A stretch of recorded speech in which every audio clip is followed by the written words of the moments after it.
the only tweet I ever had that was taken down was a tweet where I said that in a vegan world, there'd be no pandemics. I was like, yeah, but it's true. All pandemics are zoonotic. The etiology of every pandemic is zoonotic, and it's always been that way. If we stopped using animals for food, if we stopped intruding on animal habitats, there'd be no more pandemics. But clearly, that is a truth that is far too inconvenient for most people to handle.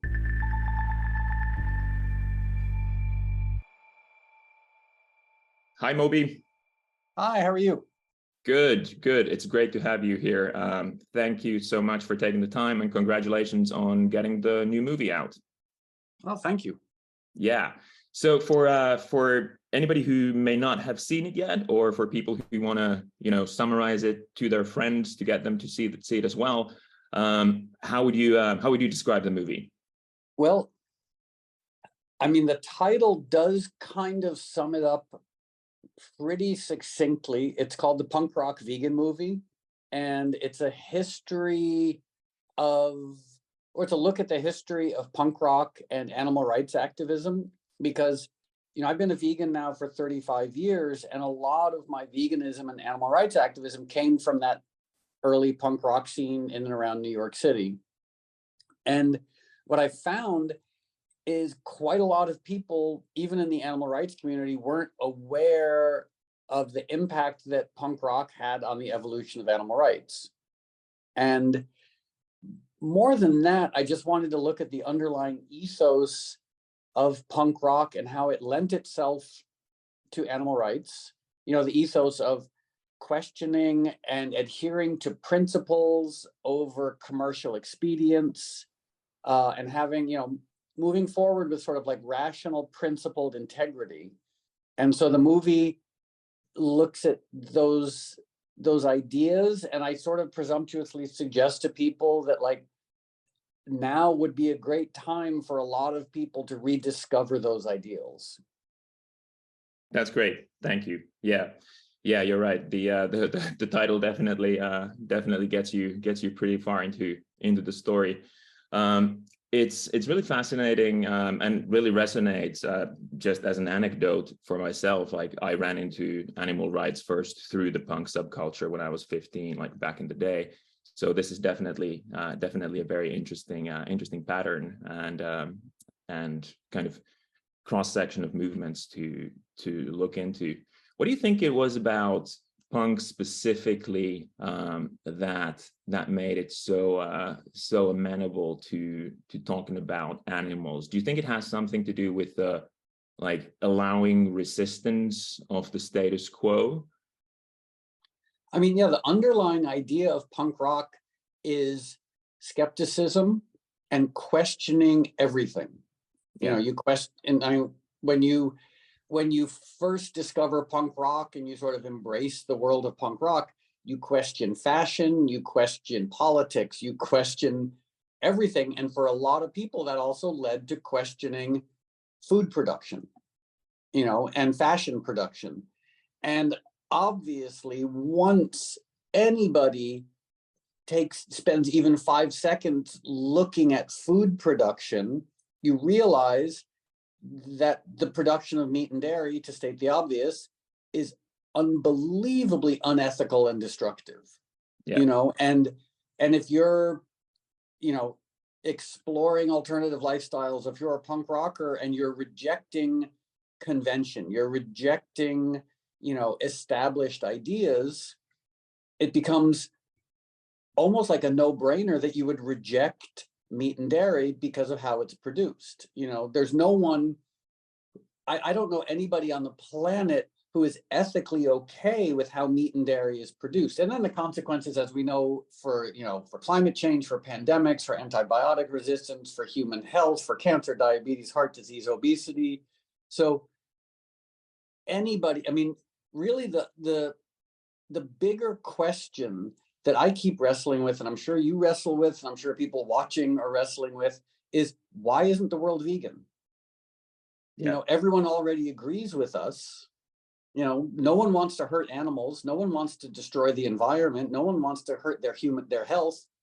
But yet everyone actively supports this industry that kills animals, destroys the environment, and destroys people's health. And it's just that baffled confusion on our part of wondering, why didn't everyone in the world wake up this morning and just say, oh yeah, eating meat and dairy is so destructive and so cruel, we should simply stop? Yeah, that makes sense. That makes sense. Before talking more about the animal rights side of things, are you seeing today, or have you seen in the past, like other subcultures, not to go like too nerdy into where, what are the lines between subcultures, but where this similar kind of ethos has taken root or could be taking root as of today, for instance? Well, I mean, traditionally, the counterculture, activism was traditionally expressed in folk music, going back hundreds of years. And, folk music and hip hop are both hotbeds of a lot of activist thought and a lot of activist culture. What's so depressing to me is how apolitical so much of alternative music is. Right. I mean, indie rock, alternative music, that's the most privileged group of people on the planet. Like and not being critical, but like generally, like the world of alternative rock and indie music is like, it's white people who went to college, who probably might even have advanced degrees, who live in expensive lofts in Bushwick or Silver Lake. It's like, it sort of feels like I don't understand why they're so aggressively apolitical. Maybe they vote, maybe they listen to NPR, but I follow so many alternative music accounts and I just don't understand why all they do is talk about themselves. Like there's almost no use of people's platforms to address bigger issues. And I'm just so confused and saddened by that. That anybody who has a platform wouldn't use it to try and address, in my case, in your case, in a lot of people's cases, advancing the cause of animal rights, but even using platforms to advance other activist issues. To not use a platform for that purpose just seems really kind of unethical to me. Yeah, no, that's really interesting. It's a really good point about folk music as well, of course, and its deep history in all kinds of rights movements. Yeah, is there what's interesting today in talking about animal rights? Perhaps our use of animals, especially in food and fashion, whether that's in punk or in more mainstream culture. What are things that pique your interest today? Well, I mean, I like to put it in perspective that 1987, when I went vegan, I believe there were 2 vegan restaurants on the entire planet. Right. And veganism was so weird back then. No one even knew how to say the word vegan. Whether it was vegan, vegan, and the only literature was Diet for a New America by John Robbins and Animal Liberation by Peter Singer and the occasional PETA newsletter. But really, I mean, like veganism was so weird and obscure back then, it barely existed. And now, I mean, the spread has been remarkable. As we know, it's like, billion-dollar companies, making alternative proteins. We have senators who are vegan, members of the House of Representatives who are vegan.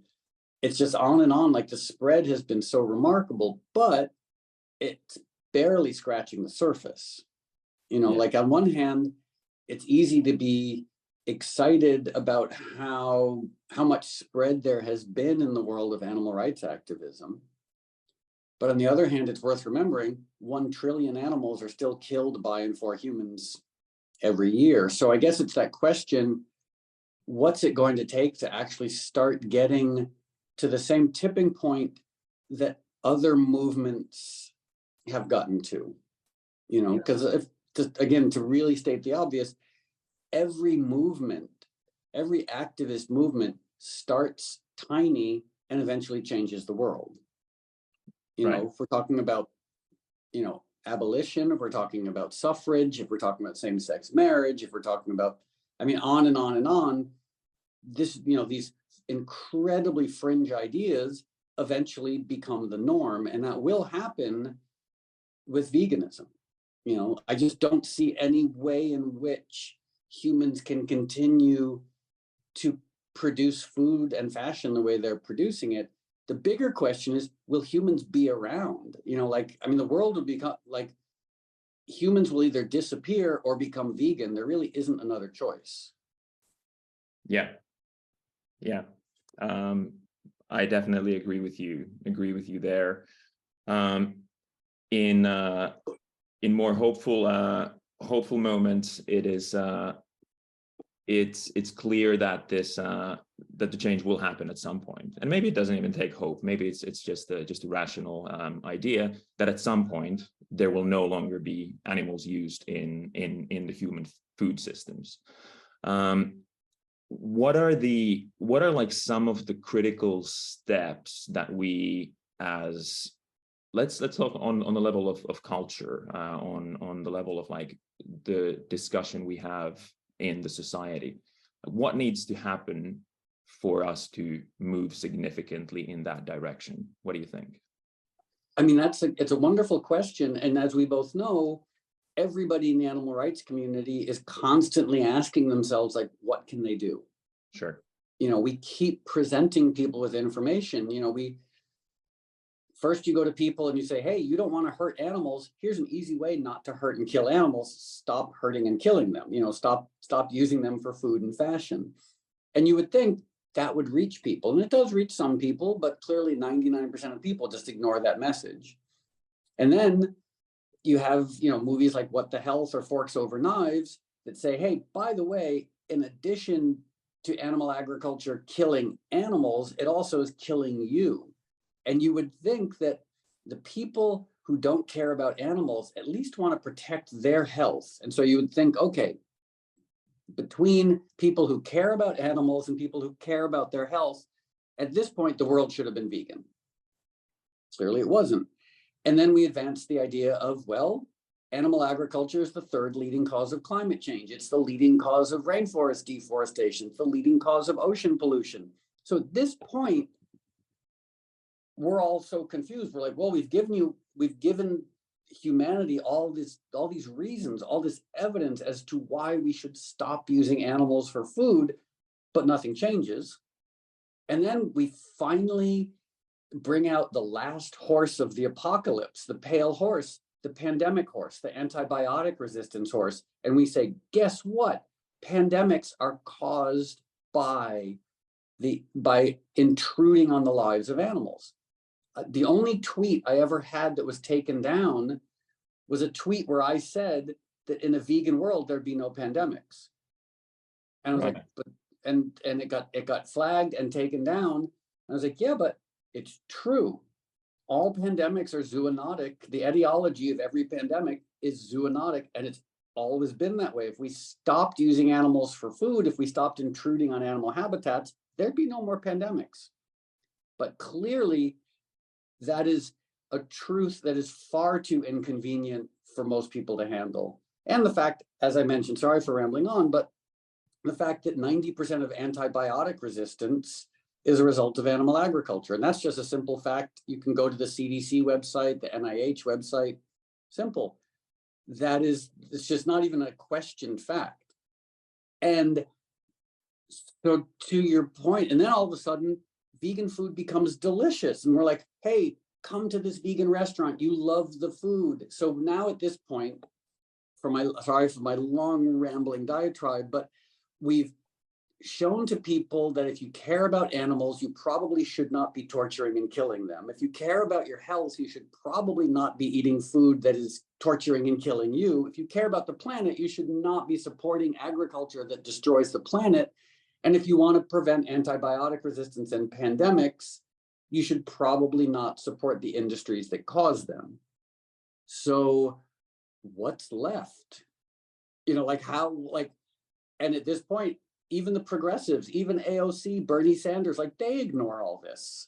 And they agree with us, but they still eat hot dogs and hamburgers on social media. And I'm like, what the hell? Like how if even our allies aren't willing to change, how can we expect massive change? And the only thing I think we have left is money.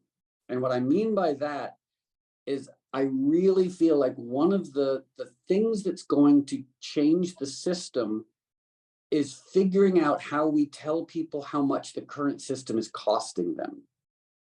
Yeah. You know, in terms of direct subsidies, in terms of indirect subsidies, in terms of healthcare costs, in terms of climate costs, in terms on and on again, like the cost of animal agriculture is overwhelming.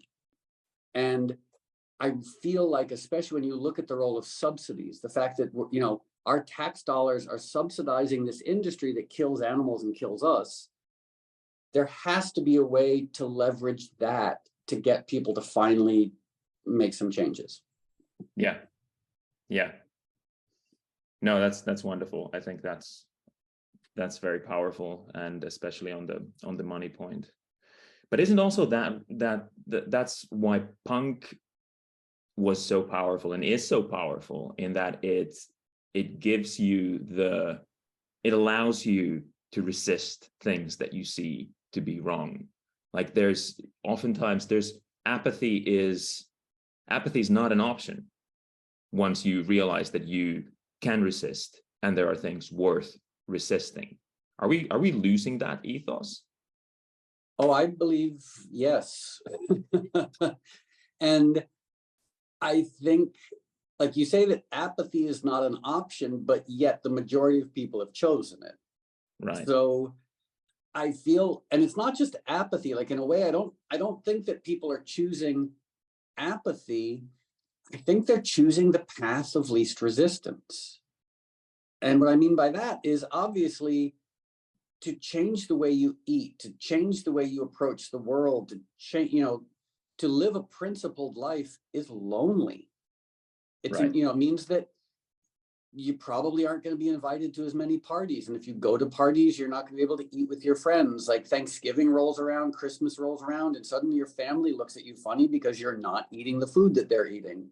It's incredibly isolating and lonely, sort of trying to live what is ostensibly a principled existence. And I honestly think that if you were to do a sort of, I don't know, like post-mortem phrenological look at the brains of activists and punk rockers, you would simply see that they're a little more comfortable with loneliness than the rest of the population. Right.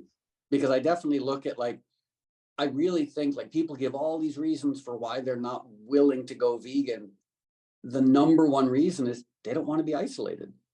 You know, they don't want to have their family look at them funny. They don't want to go on a date and have their date roll their eyes. Like, it's just human nature. Like, we're you know, we are human cockroaches. Like, humans love to be around other people. They love the approval of other people. They love feeling like they've done nothing that might alienate their tribe. And living according to your principles, you end up alienating a lot of people, because especially when you start reminding people that the way you're living is principled and consistent and not as hypocritical as them. I mean, the biggest arguments I ever had with my mother were about veganism.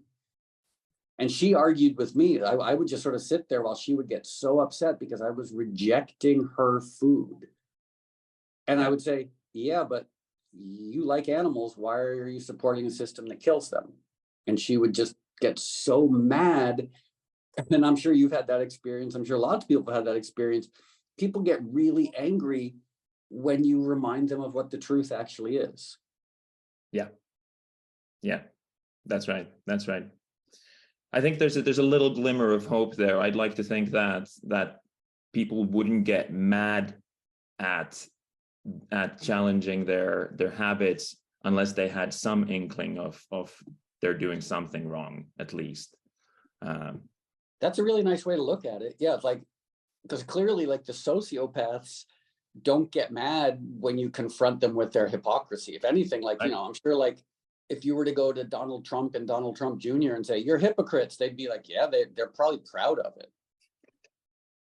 Right. But you're right, that the resistance, the hostility, the anger that most people have when you confront them with the ethical inconsistencies in their choices, that anger that they have is actually a sign that they're aware that they're not living a consistent ethical life. Yeah. Yeah. So we've touched on a lot of things in terms of talking about animal rights, talking about veganism, talking about food systems. You've done a massive part in getting these discussions more out into the mainstream media. But what do you think are kind of stories or story angles or narratives that you'd like to see more in the media that you think could be something we could be, you know, trying to get more out there? Well, you know, it's a wonderful question. And luckily, the way the global media is, we can actually sort of look at like how different outlets are approaching this. You know, because obviously it'd be nice to have a blue sky conversation about what's the best way of presenting the information. The problem there, as we know, are platforms. You know, like, unless you own a social media platform, or unless you own CNN, or unless you own the New York Times, you have to get the approval of a platform in order to get your information out there. You know, that's the sad, unless you want to just go stand on a street corner and hand out leaflets, which is a very viable way of reaching people. Right. But there is that awareness that, you know, 99% of our communication involves going through a gatekeeper. Yeah. And so I think we have to both strategically try and figure out, as some people have been very good at doing, like Earthling Ed or some of the great vegan influencers, like, how do you almost bypass the platforms? How do you use the strengths of the platforms without triggering their suppression? And so I think it's looking at people who have used the platforms well, but also, for example, half of the media I follow is in the UK, and half of it is in the States. And there's just such a huge market difference between the way in which the BBC and the Guardian cover issues of animal agriculture and veganism, as opposed to American media. American media won't touch it. You know, even ostensibly progressive media like the New Yorker, article about racial justice, economic justice, gender rights, even climate change, environmentalism, they won't touch veganism. And I write letters to them like, what's wrong with you? Like, you write articles about climate change and the causes of climate change, but you never mention animal rights and you never mention meat and dairy production. So yeah, when you have a media class in the United States, even a progressive media class, whether it's the Huffington Post, MSNBC, the New Yorker, what have you, who won't touch this issue, I don't know what we can do. So I wish, it hurts me that I don't have a quick, fun, glib answer to that question, but I don't know how we do a better job advancing this agenda. I really I wish I knew, but when you have an institutional progressive media like we have in the United States who won't touch this issue, like, it's basically, we've been boycotted, we've been blacked out. You know, the blacklist in the United States is talking about animal rights in the media. Yeah.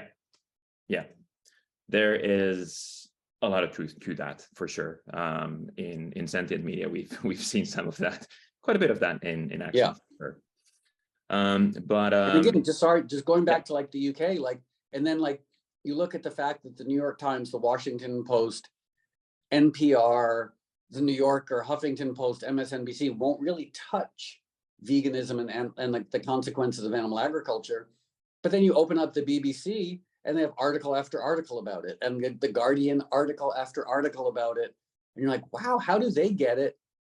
all of these outlets in the United States won't touch it. And I think in the United States, I had a conversation about this with Al Gore a while ago, and he basically calls the role of meat and dairy, it's the real inconvenient truth. Yeah. You know, people are afraid of losing subscribers. They're afraid of losing revenue streams. They're afraid, and even a lot of people like Bernie Sanders and AOC, they're just meat eaters who are afraid to lose their hot dogs. Right. And it's so depressing.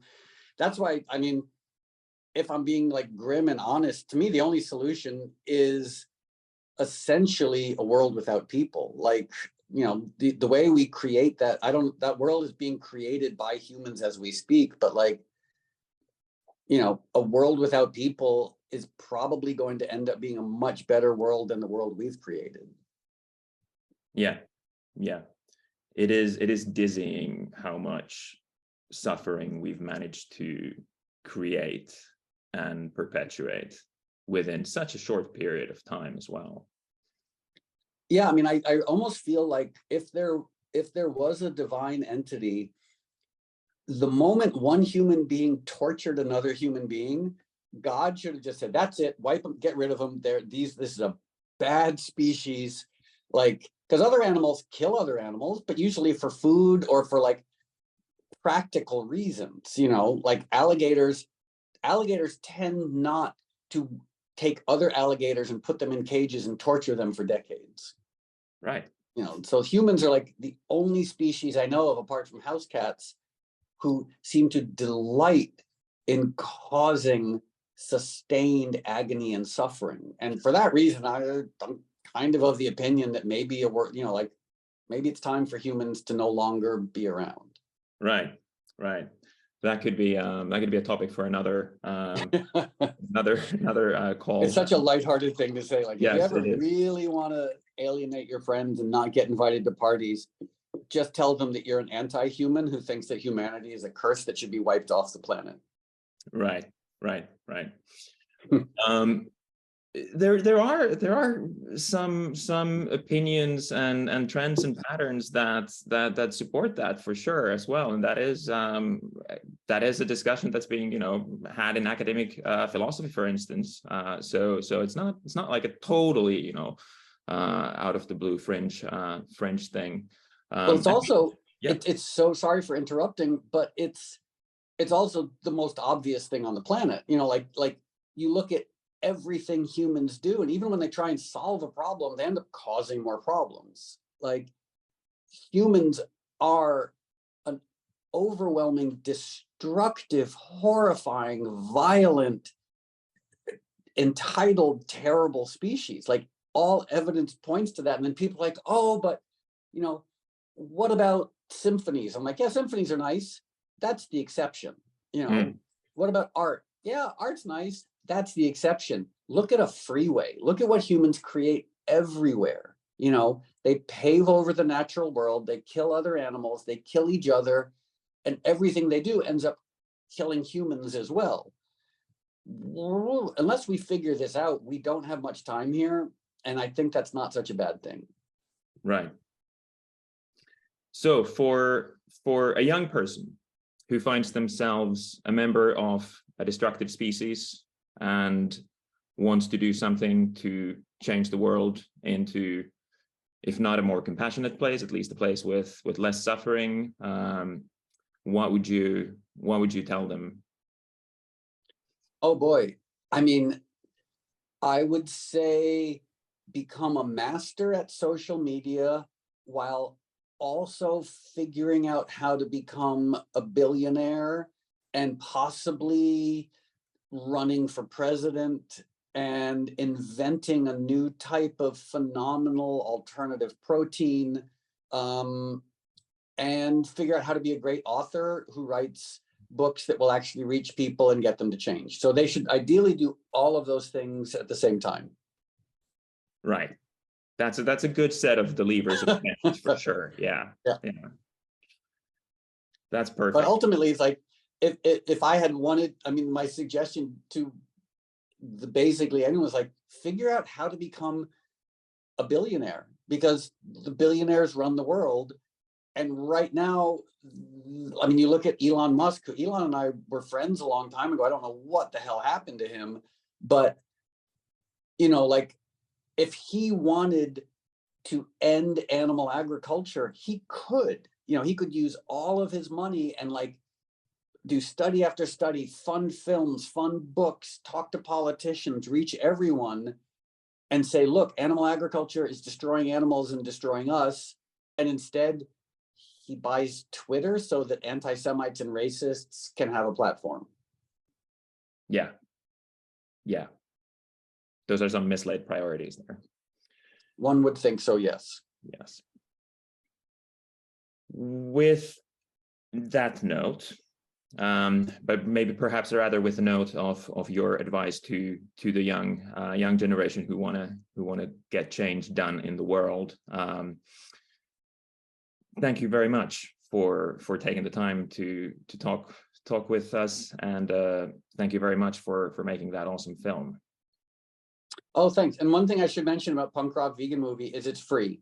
Yes. We made it with the idea of giving it away because I don't want to create any barriers to activist content. And also, I cannot in good conscience ever try and make a penny from animal rights activism like that. It makes my stomach turn, the thought of trying to monetize or create revenue streams from activist content. Other people, I'm not criticizing those who figured out how to do it. I'm just saying for myself, my activist work has to be for free. Because otherwise it just feels deeply unethical. Like if I don't need additional revenue streams, I shouldn't try and monetize activism. Sure. No, that makes a lot of sense, and that's definitely worth pointing out as well about the film. Yes, we will certainly link to the film from anywhere this interview is published. So if you're watching this online, definitely look at the links around this video. We will also link back to Moby's other work. Moby, thank you so much again for taking the time and for doing this interview. Oh, my pleasure. Yes, and thank you guys for what you do. I follow you on social media, and I love everything you're working on. That's so great to hear. Okay. Thank you. Thanks again. Bye. Bye.